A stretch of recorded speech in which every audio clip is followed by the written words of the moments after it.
It was New Year's Eve, 1978. I was 16 and my parents wanted to go to a party, a New Year's Eve party. They left me home alone. I was like, oh, okay. I guess I'll just go in my room and watch my little black and white TV set. The particular house, because it was so old, had a thing called a bellhop whistle or a butler's whistle. So, for example, if you're in the kitchen, you would open that little flap and blow through the tube, and there was a little hole in the flap that would whistle upstairs. Anyway, so there I was. And it was about 11 o'clock at night. It happened to be a stormy night. I looked out the window and could see the branches of the trees swaying around. And so I was laying there, and all of a sudden I heard this butler's whistle upstairs go. And I was like, okay, I'm home alone. So I went over to the tube and I opened it up and I said, hello. And I put my ear to it and I heard this weird little low gurgling.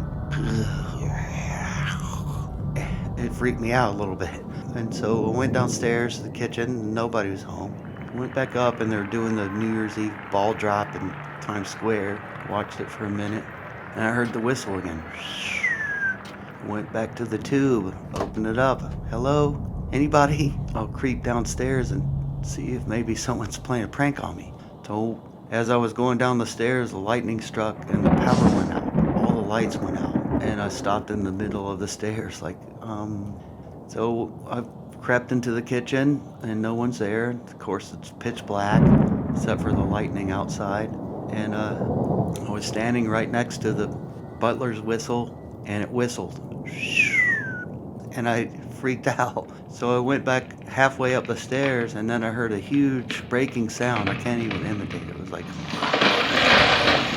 And I ran upstairs and I looked out the window and the huge oak tree in our front yard had fallen over. And then I heard the whistle again. And about 5 minutes later, my parents walked in and I told them all about it. I was shaking and they were like, oh, it's just the wind. No wind inside the house. And the weird thing is, it never happened again, even though we lived there for about 5.5 years and there were other storms just as violent and windy.